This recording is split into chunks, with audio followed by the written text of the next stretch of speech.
The ghetto. Talking about that alien ghetto. In the ghetto. In the ghetto. Alien ghetto. I was a young little alien living on the streets of South Africa. What are you guys ghetto. doing? What are you guys doing right now? What are you recording something for Motown Records? What's going on? I thought we were here to do a review about this kick-ass movie called District 9. District 9, yo. I know, man. The hood. Man. This place is so dangerous. They got fucking aliens in this motherfucker here. But, man, District 9, I love this movie, man. It's one of the greatest films I've ever seen ever. It is. Well, there's not a lot of exaggeration there. I mean, the truth is, this is a movie that in 10, 20 years from now is going to be spoken of on par with The Thing, with Star Wars, Aliens, 2001, all the great classics. This is an instant classic. This is a movie that is so brilliant and so radically different from anything else you've seen, and yet still conforms to everything you want out of a movie, that it delivers whole hog on what we want out of a new science fiction film. The amazing thing to me is it almost sets itself up in its own genre that it just created. And I don't know what you call this genre. Sci-fi pseudo-documentary. You just made some shit up right there.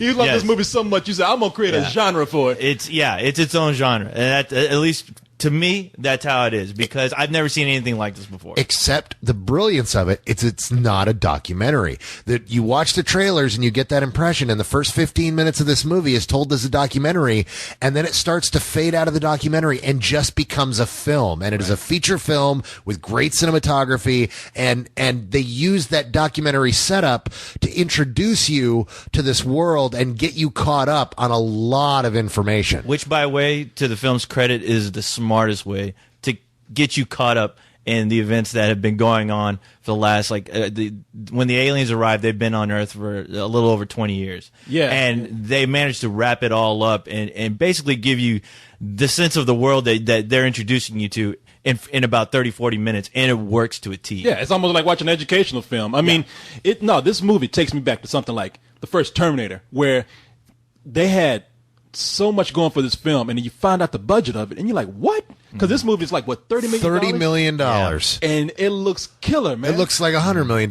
Easy. I mean, there's no practical effects at all on these aliens. They're all entirely CG, and yet they're such a part of the landscape of what goes on. You can't believe what you're watching isn't exactly real. No, this director, man, Peter Jackson has his name on this because he wanted to make Halo, the movie, and when they couldn't make it, when they wanted to make Halo, he saw this director, Neil Blomkamp. That sounds like a summer camp for fat kids, Blomkamp. But he saw this. What the fuck's the guy gonna do? He's South African. Yeah. Come on. What the fuck? He's a hungry motherfucker. It's his parents' fault.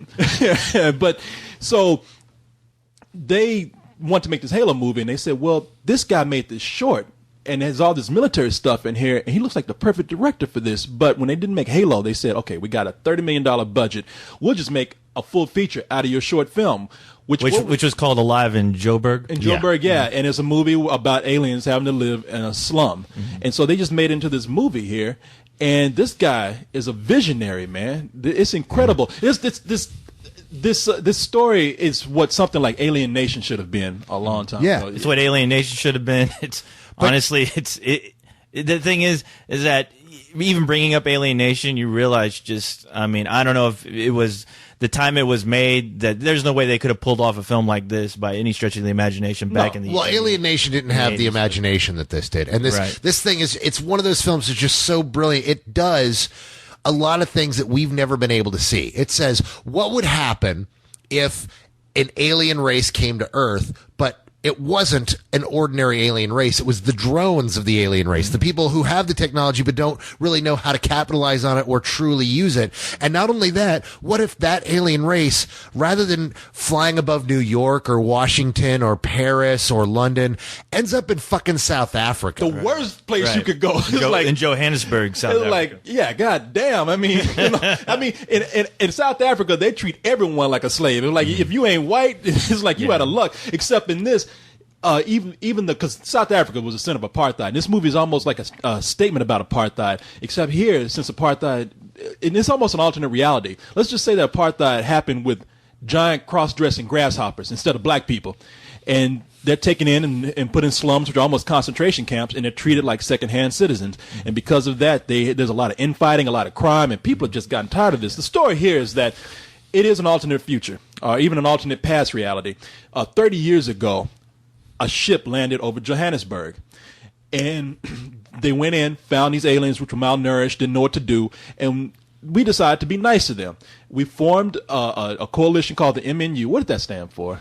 I have it right. It was called the Multinational United.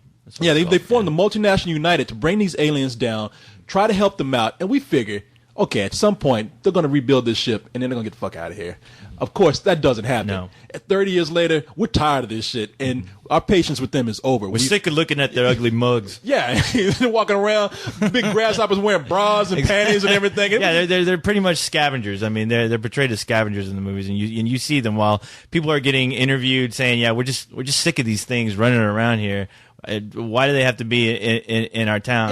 Yeah. You see them in the background, like digging through trash, looking like our buddies down the street in the dumpster. Yeah, exactly. Looking like homeless people, baby. Yeah. But can you spare some cat food? Because these aliens love. They're obsessed with cat food. But so at this point, we don't know what to do with them. So we say everybody wants them out. They got the Africans even there.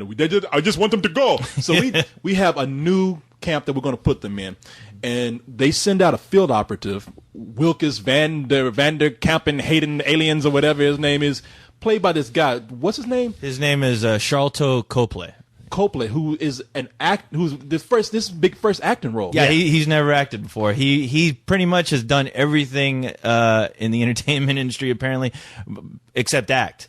And I think he had a small role in the short that they did. Yeah. But yeah, this was his first feature because Peter Jackson saw a reel that he did, and he was blown away by him. And he insisted the director tell him, "I want this guy to be the lead." And he's amazing. And so what happens is he's headed up as being the field operative to go and head them out and move them to this new camp. Yeah, he's pretty much evicting them. You know, he's evicting them from all their homes. And something happens. We don't want to ruin the movie for it, but something happens that has forced him to be a fugitive, and the only thing that he can do is find refuge with the people that he was actually trying to put out. Mm-hmm. And what's so amazing about this movie is you're looking at it and you're thinking, okay, this is going to be a cool ass science fiction film, but there is a lot of emotion in this movie, and it is dark. I mean, the thing is it's a big social statement, and there is some heavy sequences. There's that abortion sequence that is just so fucking wrong. And it's one of those mouth covering things where the things people are saying, it's like,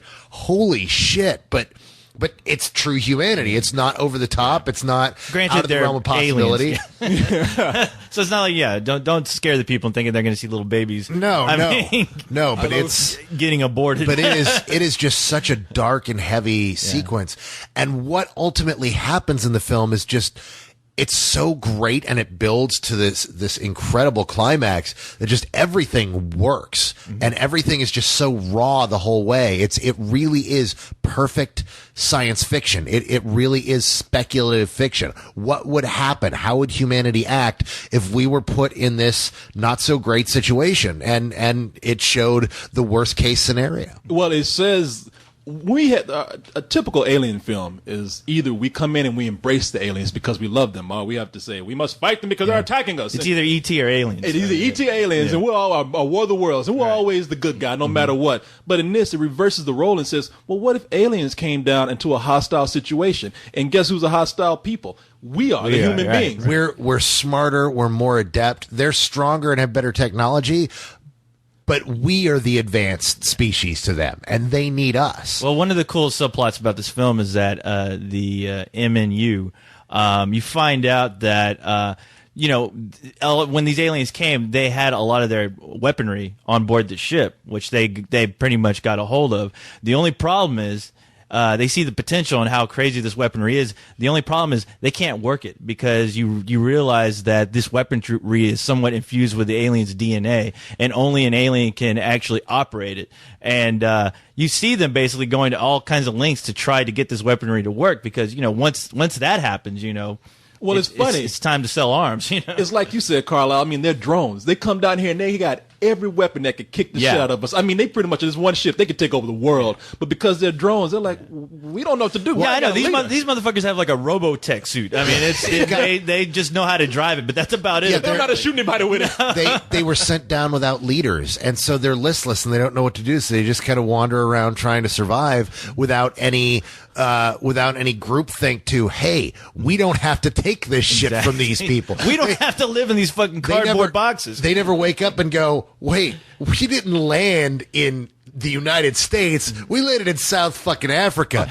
These people have secondhand cars that rednecks won't fucking drive. We can kick the shit out of these motherfuckers. These people prefer machetes over machine guns. Yeah, they're out there, Rick. They got all this stuff. They don't want to like operate their weapons. They want to eat cat food all day. Yeah. And meanwhile, in these slums, if you look at it, there's like these alien guns laying around everywhere. They got little kids picking them up and playing with them. And it's like, hey, this is dangerous shit. And they just like, oh, well, whatever. And who's buying them? The Nigerians. The Nigerians. Those evil bastards. Man, that is what's so cool about this movie. It's like not only are the bad people bad people humans, but we have different degrees of bad humans. I mean, we have the government, which we figure is going to be bad, but at the same time, crime has infiltrated the slums, and so you have all these Nigerian gangs who are just preying on these poor aliens, man. They're fucked up. I mean, they're doing witchcraft. They're fucking dismembering these aliens, doing all kinds of ungodly things to them. They're out there having barbecues with alien meat, and it's like it's crazy, man. And